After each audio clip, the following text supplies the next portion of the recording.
Hi hello everyone, welcome to my channel Srishti tutorial for maths. ನಾನು ಇವತ್ತಿನ ದಿನ 6ನೇ ತರಗತಿಯ ಪೆರಿಮೀಟರ್ ಆ್ಯಂಡ್ ಏರಿಯಾ ಅಂತಕ್ಕಂಥ ಚಾಪ್ಟ್ರಲ್ಲಿ ಬರ್ತಕ್ಕಂಥ ಫಿಗರ್ ಇಟ್ ಔಟ್ ಅಂದರೆ ಎಕ್ಸಸೈಸಲ್ಲಿ ಬರ್ತಕ್ಕಂತಹ ಸೆಕೆಂಡ್ ಕ್ವಶನಿನ ನಂತರದ ಕ್ವಶನ್ಸನ್ನು ಸಾಲ್ವ್ ಮಾಡ್ತಕ್ಕಂಥದ್ದನ್ನು ತಿಳಿಸ್ತಾ ಇದ್ದೀನಿ. ಸೊ ಬನ್ನಿ ಕ್ಲಾಸ್ ಶುರು ಮಾಡೋಣ. ಸೊ ನೋಡಿ, ಇಲ್ಲಿ ಫಿಗರ್ ಇಟ್ ಔಟಲ್ಲಿ ಸೆಕೆಂಡ್ ಕ್ವಶನ್ ಏನು ಹೇಳ್ತಾ ಇದೆ, A rectangle having side lens 5 centimeter and 3 centimeter is made using a piece of wire. If the wire is straightened and then bent to form a square, what will be the length of a side of the square ಅಂತ ಕೇಳಿದ್ದಾರೆ.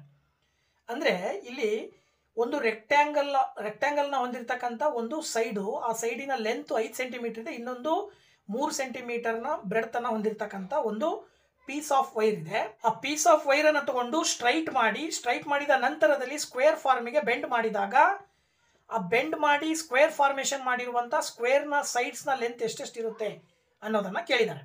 So ಇದನ್ನು ಕಂಡುಹಿಡಿಬೇಕು ಅಂದರೆ perimeter of ರೆಕ್ಟ್ಯಾಂಗಲ್ನ first ಕಂಡುಹಿಡ್ಕೋಬೇಕು. Given ಕೊಟ್ಟಿರೋದು rectangle ಸೈಡನ್ನು ಹೊಂದಿರತಕ್ಕಂಥ length ಮತ್ತು ಬ್ರೆಡ್ತನ್ನು ಕೊಟ್ಟಿದ್ದಾರೆ. So ಅದರ ಪೆರಿಮೀಟರ್ ಎಷ್ಟು ಅನ್ನೋದನ್ನು ಕಂಡುಹಿಡ್ಕೊಂಡು ನಂತರದಲ್ಲಿ ಸ್ಕ್ವೇರ್ನ ಸೈಡನ್ನು ಕಂಡುಹಿಡಿಬೇಕು. ಹಾಗಾಗಿ ಪೆರಿಮೀಟರ್ ಆಫ್ ರೆಕ್ಟ್ಯಾಂಗಲ್ ಕಂಡುಹಿಡಿಯಲಿಕ್ಕೆ ನಮಗೆ ಫಾರ್ಮುಲಾ ಬರುತ್ತೆ 2 × L + B ಅಂತೇಳಿ. ಸೊ 2 × L + B ಅಂತ ಹೇಳಿದ್ರೆ 2 ಇಂಟು ಲೆಂತ್ ಕೊಟ್ಟಿದ್ದಾರೆ ಎಷ್ಟು 5 centimeter, ಹಾಗೇನೆ ಬ್ರೆಡ್ತ್ ಕೊಟ್ಟಿದ್ದಾರೆ ಎಷ್ಟು 3 centimeter. ಅಲ್ಲಿಗೆ 2 × 5 + 3 ಮಾಡಿದ್ರೆ 8 ಬರುತ್ತೆ. ದೆನ್ 2 8 16 centimeter ಬರುತ್ತೆ. ಈಗ ಆ ಒಂದು ಮೊದಲಿಗಿರುವಂಥ ರೆಕ್ಟ್ಯಾಂಗಲ್ನ ಟೋಟಲ್ ಪೆರಿಮೀಟರ್ ಬಂದು 16 centimeter. ಅಂದರೆ ಅದರ ಅರ್ಥ ಆ ರೆಕ್ಟ್ಯಾಂಗಲ್ ಫಾರ್ಮೇಷನ್ ಮಾಡಲಿಕ್ಕೆ ಬಳಕೆ ಮಾಡಿರುವಂಥ ಪೀಸ್ ಆಫ್ ವೈರ್ನ ಲೆಂತ್ ಬಂದುಬಿಟ್ಟು 16 centimeter ಇದೆ. ರೆಕ್ಟ್ಯಾಂಗಲ್ ಶೇಪಲ್ಲಿರುವಂಥ ತಂತಿಯನ್ನು ಸ್ಟ್ರೈಟ್ ಮಾಡಿ ಮತ್ತೆ ನಾವು ಅದನ್ನು ಸ್ಕ್ವೇರ್ ಫಾರ್ಮಿಗೆ ಕನ್ವರ್ಟ್ ಮಾಡಿದ್ದೀವಿ. ಆ ಸ್ಕ್ವೇರ್ ಫಾರ್ಮಿಗೆ ಕನ್ವರ್ಟ್ ಮಾಡಿದ್ದೀವಿ ಅಂದಾಗ ಅದರ ಲೆಂತು 16 centimeter ಇರುತ್ತೆ. ಸೊ ಅಲ್ಲಿಗೆ length of A side of the square ಬೇಕು ಅಂದರೆ ನಾವು total length of the wire divided by number of sides ಅಂತ ಹೇಳ್ತೀವಿ ನಾವು. ಅಂದರೆ ಟೋಟಲಿ ಅದು 16 centimeter ಲೆಂತನ್ನು ಹೊಂದಿದೆ. ನಂಬರ್ ಆಫ್ ಸೈಡ್ಸ್, ಸ್ಕ್ವೇರ್ನಲ್ಲಿ ನಂಬರ್ ಆಫ್ ಸೈಡ್ಸ್ ಎಷ್ಟಿದ್ದಾವೆ 4 ಇದ್ದಾವೆ. ಸೊ ಡಿವೈಡೆಡ್ ಬೈ ಮಾಡಿದಾಗ 4 ಬರುತ್ತೆ.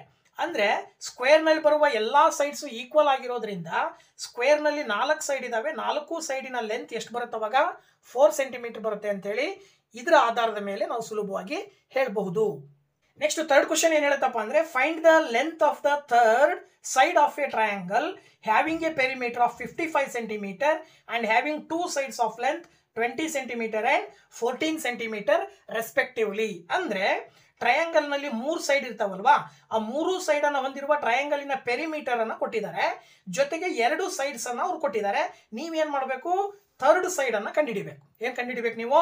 ಥರ್ಡ್ ಸೈಡನ್ನು ಕಂಡುಹಿಡಿಬೇಕು. ಅಂದರೆ ಅಲ್ಲಿಗೆ ಪೆರಿಮೀಟರ್ ಆಫ್ ಎ ಟ್ರಯಾಂಗಲನ್ನು ನೀವು 55 ಅಂತ ತೊಗೊಂಡ್ರೆ ಅದರಲ್ಲಿ ಬರುವಂಥ sides A B. For example, ಆ ಕೊಟ್ಟಿರುವ ಟ್ರಯಾಂಗಲ್ ಏನಾದರೂ ಎ ಬಿ ಸಿ ಅನ್ನುವಂಥ ಟ್ರಯಾಂಗಲ್ ಆಗಿದ್ದರೆ 3 ಸೈಡ್ಸನ್ನು ನಾವು ಎ ಬಿ, ಬಿ ಸಿ ಮತ್ತು ಎ ಸಿ ಅಂತ ಕರಿತೀವಿ. ಆ 3 ಸೈಡ್ಸ್ನ ಲೆಂತನ್ನು ಕೂಡಿದರೆ ಪೆರಿಮೀಟರ್ ಬರುತ್ತೆ. ಹಾಗಾಗಿ A B + B C + A C = 55 centimeter ಅಂತ ಕರಿತೀವಿ. ಅಲ್ಲಿಗೆ ಆ್ಯಕ್ಚುಲಿ ನಮಗೆ ಎ ಬಿ ಬೇಕು ಅಂತ ನಾವು ತೊಗೊಂಡ್ರೆ ಬಿ ಸಿಯನ್ನು ಕೊಟ್ಟಿದ್ದಾರೆ ಎಷ್ಟು 20 centimeter ಕೊಟ್ಟಿದ್ದಾರೆ ಅಂತ ತೊಗೊಂಡ್ರೆ, ಹಾಗೆಯೇ ಎ ಸಿಯನ್ನು 14 ಕೊಟ್ಟಿದ್ದಾರೆ ಅಂತ ತೊಗೊಂಡ್ರೆ that is = 55. Then A B = 55. ಈಗ ನಾವೇನು ಮಾಡಬೇಕಂದ್ರೆ ಇವೆರಡನ್ನ ಕೂಡಿ ಈಕ್ವಲಿಂದ ಆ ಕಡೆ ತೊಗೊಳ್ಬೇಕು. ಸೊ 20ಗೆ 14 ಕೂಡಿದ್ರೆ ಆ್ಯಕ್ಚುಲಿ 34 ಬರುತ್ತೆ. 34ನ ಈಕ್ವಲಿಂದ ಆ ಕಡೆ ಕಳಿಸಿದ್ರೆ -34 ಆಗುತ್ತೆ. ದೆನ್ ಎ ಬಿ = 55 - 34 ಮಾಡಿದ್ರೆ 5 - 4 ಮಾಡಿದರೆ 1 ಬರುತ್ತೆ, 5 - 3 ಮಾಡಿದ್ರೆ 2 ಬರುತ್ತೆ. Then 21 centimeter. This is the third length of the third side ಅಂತ ಹೇಳ್ಬೋದು ನಾವು. So the length of the third side is 21 centimeter ಅಂತೇಳಿ ನಾವು ಸುಲಭವಾಗಿ ಹೇಳಬಹುದು. ಹಾಗೆ ಫೋರ್ತ್ ಕ್ವಶನ್ ಅನ್ನು ನೋಡಿದರೆ, what would be the cost of fencing A rectangular park whose length is 150 centimeter and breadth is 120 centimeter if the fence cost ₹40 per meter ಅಂತ ಕೇಳಿದ್ದಾರೆ. So ನಿಮಗಿಲ್ಲಿ ಒಂದು ರೆಕ್ಟ್ಯಾಂಗ್ಯುಲರ್ ಪಾರ್ಕ್ ಇದೆ ಅಂತ ತಿಳ್ಕೊಳ್ರಿ. ಆ ರೆಕ್ಟ್ಯಾಂಗ್ಯುಲರ್ ಪಾರ್ಕಿನ ಲೆಂತ್ ಬಂದ್ಬಿಟ್ರು 150 ಮೀಟರ್ ಇದ್ರೆ ಅದರ ಬ್ರೆಡ್ತ್ ಬಂದ್ಬಿಟ್ಟು 120 ಮೀಟರ್ ಇದೆ. ಸೊ ಅದನ್ನು ನಾವು ಕಾಸ್ಟ್ ಅಂದರೆ ಫೆನ್ಸ್ ಮಾಡಬೇಕಂದ್ರೆ, ಫೆನ್ಸ್ ಅಂದರೆ ಬೇಲಿ ಹಾಕಬೇಕು. ಸೊ ಆ ಬೇಲಿ ಹಾಕಲಿಕ್ಕೆ ಎಷ್ಟು ರೂಪಾಯಿ ಖರ್ಚಾಗುತ್ತೆ ಅಂತ ಕೊಟ್ಟಿದ್ದಾರೆ. ಸೊ ಅಲ್ಲಿ ಫೆನ್ಸಿಂಗಿಗೋಸ್ಕರ 1 ಮೀಟರ್ಗೆ 40 ರೂಪಾಯಿ ಖರ್ಚಾಗುತ್ತೆ ಅಂತ ಹೇಳ್ತಾ ಇದ್ದಾರೆ. ಹಾಗಾದರೆ ಟೋಟಲ್ ಕಾಸ್ಟ್ ಎಷ್ಟು ಅನ್ನೋದನ್ನು ಕೇಳಿದ್ದಾರೆ. ಸೊ ಅದಕ್ಕಿಂತ ಮುಂಚೆ ನಾವೇನು ಮಾಡಬೇಕಂದ್ರೆ ರೆಕ್ಟ್ಯಾಂಗ್ಯುಲರ್ ಪಾರ್ಕಿನ ಪೆರಿಮೀಟರ್ನ ಕಂಡುಹಿಡ್ಕೋಬೇಕು. ಸೊ ಅಲ್ಲಿಗೆ perimeter of rectangular park is equal to 2 × L+B ಅಂತಕ್ಕಂಥದ್ದು ಫಾರ್ಮುಲಾ. ಅಲ್ಲಿಗೆ 2 × ಲೆಂತ್ ಆಕ್ಚುಲಿ ಎಷ್ಟು ಕೊಟ್ಟಿದ್ದಾರೆ, 150 ಮೀಟರ್ ಕೊಟ್ಟಿದ್ದಾರೆ, ಪ್ಲಸ್ ಬ್ರೆಡ್ತ್ ಎಷ್ಟು ಕೊಟ್ಟಿದ್ದಾರೆ, 120 ಮೀಟರ್ ಕೊಟ್ಟಿದ್ದಾರೆ. ಅಲ್ಲಿಗೆ 2 × 150ಗೆ 120 ಕೂಡಿದ್ರೆ 270 ಬರುತ್ತೆ. ಈಗ ನೀವು 2 × 270 ಮಲ್ಟಿಪ್ಲೈ ಮಾಡಿದ್ರೆ 2 7s 14 ಬರುತ್ತೆ, 1 ಕ್ಯಾರಿ, 2 2s 4 + 1 5 ಅಂದರೆ 540 ಮೀಟರ್ ಬರುತ್ತೆ. ಒಟ್ಟು ಲೆಂತ್ ಎಷ್ಟು ಬರುತ್ತೆ, 540 ಮೀಟರ್ ಬರುತ್ತೆ. ಸೊ 1 ಮೀಟರ್ಗೆ ಫೆನ್ಸಿಂಗ್ ಮಾಡಲಿಕ್ಕೆ 40 ರೂಪಾಯಿ ಖರ್ಚಾಗ್ತಾ ಇದೆ ಅಂದರೆ cost of fencing, total cost of fencing ಎಷ್ಟಾಗುತ್ತೆ ಅಂದರೆ ಅವಾಗ ನಿಮಗೆ ಬಂದಂಥ ಒಟ್ಟು ಪೆರಿಮೀಟರ್ನ ಲೆಂತನ್ನು into cost of fencing per ಮೀಟರ್ನ ಮಲ್ಟಿಪ್ಲೈ ಮಾಡಬೇಕು. ಆಗ ನೀವು ಇಲ್ಲಿ ಮಲ್ಟಿಪ್ಲೈ ಮಾಡಬೇಕಾದ್ರೆ 0 0 2 ಸರಿ ಬಂದಿರೋದ್ರಿಂದ 2 0 ತಗೊಂಡು 4ರಿಂದ ಈ 54 ಗುಣಾಕಾರ ಮಾಡಿದರೆ ಸಾಕು. 4 4s 16 ಬರುತ್ತೆ, 4 5s 20 + 1 21. ಅಲ್ಲಿಗೆ 21,600 ರೂಪೀಸ್ ಖರ್ಚಾಗುತ್ತೆ. ಫೆನ್ಸಿಂಗ್ ಮಾಡಲಿಕ್ಕೆ ಒಟ್ಟು ಹಣ ಎಷ್ಟು ಖರ್ಚಾಗುತ್ತೆ, 21,600 ರೂಪಾಯಿ ಖರ್ಚಾಗುತ್ತೆ ಅಂತೇಳಿ ನಾವು ಹೇಳಬಹುದು. ಇನ್ನು ಕ್ವಶನ್ ನಂಬರ್ 5 ಹೇಳುತ್ತೆ, a piece of string is 36 metre long. What will be the length of each side if it is used to form ಅಂತ ಕೊಟ್ಟಿದ್ದಾರೆ. ಅಂದರೆ ಇಲ್ಲಿ a piece of string is 36 metre, ಒಂದು ಸ್ಟ್ರಿಂಗ್ನ ಲೆಂತ್ ಬಂದ್ಬಿಟ್ಟು 36 ಮೀಟರ್ ಇದೆ. ಹಾಗಾದರೆ what will be the length of each side if it is used to form. So ಆ ಒಂದು ಸ್ಟ್ರಿಂಗ್ ಅನ್ನು ಬಳಸ್ಕೊಂಡು ಸ್ಕ್ವೇರ್ ಫಾರ್ಮೇಷನ್ ಮಾಡಿದರೆ ಸ್ಕ್ವೇರ್ನ ಪ್ರತಿಯೊಂದು ಸೈಡ್ನ ಲೆಂತ್ ಎಷ್ಟು, ಟ್ರಯಾಂಗಲ್ ಫಾರ್ಮೇಷನ್ ಮಾಡಿದರೆ ಅದರ ಸೈಡ್ನ ಲೆಂತ್ ಎಷ್ಟು, ಹಾಗೆಯೇ ಹೆಕ್ಸಾಗಾನ್ ಅನ್ನು ಫಾರ್ಮೇಷನ್ ಮಾಡಿದರೆ ಅದರ ಸೈಡ್ ಎಷ್ಟು ಅನ್ನೋದನ್ನು ಕೇಳಿದ್ದಾರೆ. ಸೊ ಮೊದಲನೇದಾಗಿ ಸ್ಕ್ವೇರ್ ಅಂದಾಗ ನಮಗೆ ಗೊತ್ತು ಆಲ್ ಸೈಡ್ಸ್ ಆರ್ ಈಕ್ವಲ್. ಅಲ್ಲಿ ಇರ್ತಕ್ಕಂಥ ಸೈಡ್ಗಳ ಸಂಖ್ಯೆ ಎಷ್ಟು, 4 ಸೈಡು. ಸೊ 4 ಸೈಡ್ ಈಕ್ವಲ್ ಇರೋದ್ರಿಂದ length of side is equal to ಏನು ತಗೋಬಹುದು, ಟೋಟಲ್ ಲೆಂತ್ ಆಫ್ ಸ್ಟ್ರಿಂಗಿನ ಟೋಟಲ್ ಲೆಂತ್ 36 ಮೀಟರ್ ಇದೆ, divided by number of sides. ಸ್ಕ್ವೇರ್ನಲ್ಲಿರುವಂಥ ಸೈಡ್ಸನ್ನು 4 ಅಂತ ತಗೊಂಡ್ರೆ ನಾವು 36ನ್ನು 4ರಿಂದ ಭಾಗಿಸಿದ್ರೆ 9 ಮೀಟರ್ ಬರುತ್ತೆ. ಎಷ್ಟು ಬರುತ್ತೆ, 9 ಮೀಟರ್. ಅಂದರೆ ಅಲ್ಲಿಗೆ length of each side of a square is 9 metre ಅಂತ ಹೇಳ್ಬೋದು. Same as it is a triangle with all sides of equal length. ಟ್ರಯಾಂಗಲ್ನ ಎಲ್ಲ ಸೈಡ್ಸ್ ಈಕ್ವಲ್ ಇದ್ದಾಗ ಆ ಟ್ರಯಾಂಗಲ್ನ ಪ್ರತಿ ಸೈಡ್ನ ಲೆಂತ್ ಎಷ್ಟು ಅಂತ ಕೇಳಿದ್ದಾರೆ.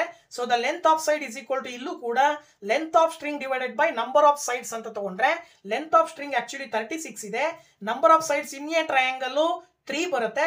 ಆಗ ನೀವು ಇದನ್ನು ಸಿಂಪ್ಲಿಫೈ ಮಾಡಿದಾಗ 3ರಿಂದ ಭಾಗಾಕಾರ ಮಾಡಿದ್ರೆ 3 1 3, 3 2 6. ಸೊ ಅಂದರೆ ಅಲ್ಲಿಗೆ ಟ್ರಯಾಂಗಲ್ನಲ್ಲಿ ಬರುವ 3 ಸೈಡ್ಸ್ನ ಲೆಂತ್ ಆಕ್ಚುಲಿ ಎಷ್ಟಿರುತ್ತೆ, 12 ಮೀಟರ್ ಇರುತ್ತೆ. ನೆಕ್ಸ್ಟ್ ಅದೇ ಸ್ಟ್ರಿಂಗ್ ಅನ್ನು ಬಳಸ್ಕೊಂಡು ಹೆಕ್ಸಾಗಾನ್ ಅನ್ನು ಫಾರ್ಮೇಷನ್ ಮಾಡಿದ್ರೆ, ಹೆಕ್ಸಾಗಾನ್ ಅಂದ್ರೆ ಏನು, ಎ 6 ಸೈಡೆಡ್ ಕ್ಲೋಸ್ಡ್ ಫಿಗರ್ ಅಂತ ಕರಿತೀವಿ. With sides of equal length, ಎಲ್ಲ ಸೈಡ್ಸ್ನ ಲೆಂತ್ ಈಕ್ವಲ್ ಇರಬೇಕು. ಅದ್ರ ಪ್ರಕಾರ ಲೆಂತ್ ಆಫ್ ಸೈಡ್ ಇಲ್ಲೂ ಕೂಡ ಏನು ತಗೊಳ್ತೀವಿ ನಾವು, length of string divided by number of sides ಅಂತ ತಗೊಂಡ್ರೆ ಲೆಂತ್ ಆಫ್ ಸ್ಟ್ರಿಂಗ್ ಆಕ್ಚುಲಿ ಎಷ್ಟಿದೆ, 36 ಮೀಟರ್ ಇದೆ, ಡಿವೈಡೆಡ್ ಬೈ ಹೆಕ್ಸಾಗಾನ್ ಅಂದ್ರೆ 6 ಸೈಡೆಡ್ ಕ್ಲೋಸ್ಡ್ ಫಿಗರ್ ಅಂತ ಕರಿತೀವಿ, that is equal two divided by 6 ಅಂತ ತಗೊಂಡ್ರೆ ಇಲ್ಲಿ ನೀವು 6ರಿಂದ 36 ಭಾಗಿಸಿದ್ರೆ 6 ಬರುತ್ತೆ. ಅಂದ್ರೆ 6 6 36. So that 6 metre. ಅಂದ್ರೆ ಸ್ಕ್ವೇರ್ನ ಫಾರ್ಮೇಷನ್ ಮಾಡಬೇಕಾದಾಗ ಅದೇ ಸ್ಟ್ರಿಂಗ್ ಅನ್ನು ಬಳಸ್ಕೊಂಡು ಸ್ಕ್ವೇರ್ ಫಾರ್ಮೇಷನ್ ಮಾಡಿದ್ರೆ ಆ ಸ್ಕ್ವೇರ್ನ ಪ್ರತಿಯೊಂದು ಸೈಡ್ನ ಲೆಂತು 9 ಮೀಟರ್ ಇರುತ್ತೆ. ಹಾಗೆ ಟ್ರಯಾಂಗಲ್ ಫಾರ್ಮೇಷನ್ ಮಾಡಿದ್ರೆ ಈಕ್ವಲ್ ಲೆಂತ್ ಅನ್ನು ಹೊಂದಿರುವಂತಹ ಸೈಡ್ಸ್ ಅನ್ನು ಹೊಂದಿರತಕ್ಕಂಥ ಟ್ರಯಾಂಗಲ್ ಫಾರ್ಮೇಷನ್ ಆದಾಗ ಪ್ರತಿ ಸೈಡಿನ ಲೆಂತು 12 ಮೀಟರ್ ಬಂದ್ರೆ ಹೆಕ್ಸಾಗಾನ್ ಫಾರ್ಮೇಷನ್ ಮಾಡಿದಾಗ 6 ಮೀಟರ್ ಪ್ರತಿ ಸೈಡ್ನ ಲೆಂತ್ ಇರುತ್ತೆ. ಒಂದು ಫಿಗರ್ ಇಟ್ಔಟ್ ನ ಕೊನೆಯ ಪ್ರಶ್ನೆ 6th question. A farmer has a rectangular field having length 230 metre and breadth 160 meter.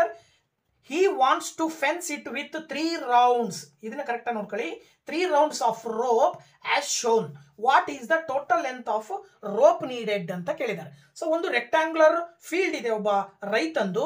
ಅವನು ಏನು ಮಾಡ್ತಾ ಇದ್ದಾನೆ ಅಂದರೆ ಸುತ್ತ ಹಗ್ಗ ಕಟ್ಟಬೇಕು. ಆ ರೆಕ್ಟಾಂಗ್ಯುಲರ್ ಫೀಲ್ಡಿಗೆ ಹಗ್ಗ ಕಟ್ಟಬೇಕಾದಾಗ 3 ರೌಂಡ್ ಹಗ್ಗ ಕಟ್ತಾ ಇದ್ದಾನೆ ಅವನು.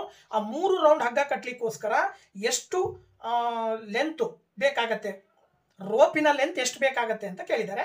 ಸೊ ಇದನ್ನು ಕಂಡುಹಿಡಿಬೇಕಂದ್ರೆ ಮೊದಲು ಈ ಒಂದು ರೋಪ್ ಒಂದು ರೌಂಡನ್ನು ಕಂಪ್ಲೀಟಾಗಿ ಫೀಲ್ಡಿಗೆ ಸುತ್ತಲಿಕ್ಕೆ ಎಷ್ಟು ಲೆಂತ್ ರೋಪ್ ಬೇಕು ಅಂದರೆ ನಮಗೆ ಒಂದು ಪೆರಿಮೀಟರ್ ಆಫ್ ರೆಕ್ಟ್ಯಾಂಗ್ಯುಲರ್ ಫೀಲ್ಡನ್ನು ಕಂಡುಹಿಡಿದ್ರೆ ಸಿಗುತ್ತೆ ನಮಗೆ.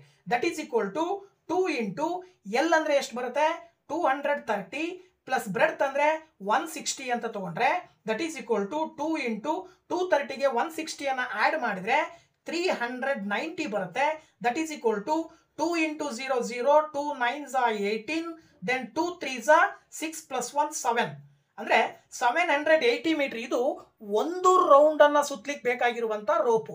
ಅಂಥವು ಎಷ್ಟು ರೌಂಡ್ ಸುತ್ತಬೇಕು 3 ರೌಂಡನ್ನು ಸುತ್ತಬೇಕು. ಅಲ್ಲಿಗೆ total length of rope is equal to, so ಈ ಫೆನ್ಸಿಂಗ್ ಮಾಡ್ಲಿಕ್ಕೆ ಬೇಕಾಗಿರುವ ಟೋಟಲ್ ಲೆಂತ್ ಎಷ್ಟು ಬೇಕಪ್ಪ ಅಂದರೆ ಈ ಬಂದಿರುವಂಥ 780 ನೀವು ಸುತ್ತಬೇಕಾಗಿರೋದು ಎಷ್ಟು ರೌಂಡ್ ಅವನು ಫಾರ್ಮರು 3 ರೌಂಡ್ ಆಗಿರೋದ್ರಿಂದ ನೀವು ಇದನ್ನು ಇಂಟು 3 ಮಾಡಬೇಕಾಗತ್ತೆ. ಅಲ್ಲಿಗೆ ಇಂಟು 3 ಮಾಡಿದ್ರೆ 0 ಬರುತ್ತೆ, 3 8s 24 ಬರುತ್ತೆ, 3 7s 21 ಪ್ಲಸ್ 2 23 ಬರುತ್ತೆ. ಅಲ್ಲಿಗೆ ಟೋಟಲ್ ಈ 3 ರೌಂಡ್ ಕಂಪ್ಲೀಟ್ ಆಗಿ ಫೆನ್ಸಿಂಗ್ ಮಾಡಲಿಕ್ಕೆ ಆ ರೈತನಿಗೆ ಸುಮಾರು 2340 ಮೀಟರ್ನಷ್ಟು 2340 ಮೀಟರ್ನಷ್ಟು ಲೆಂತನ್ನು ಹೊಂದಿರುವಂಥ ರೋಪ್ ಬೇಕಾಗತ್ತೆ ಇಡೀ ರೆಕ್ಟ್ಯಾಂಗ್ಯುಲರ್ ಫೀಲ್ಡಿನ ಫೆನ್ಸಿಂಗ್ ಮಾಡಲಿಕ್ಕೆ. ಓಕೆ, ಸೊ ಇಲ್ಲಿವರೆಗೂ ವಿಡಿಯೋ ನೋಡೋದಕ್ಕೆ ತುಂಬ ಥ್ಯಾಂಕ್ಸ್. ಇದೇ ರೀತಿ ಮುಂದಿನ ದಿನಗಳಲ್ಲಿ ಇದೇ ಥರದ ವೀಡಿಯೋಸ್ನ ಅಪ್ಲೋಡ್ ಮಾಡ್ತೀನಿ. ಸೊ ದಯವಿಟ್ಟು ಸಪೋರ್ಟ್ ಮಾಡಿ, ಹಾಗೆ ಸಬ್ಸ್ಕ್ರೈಬ್ ಮಾಡಿ ಅಂತ ಹೇಳ್ತಾ once again thank you very much. Bye bye.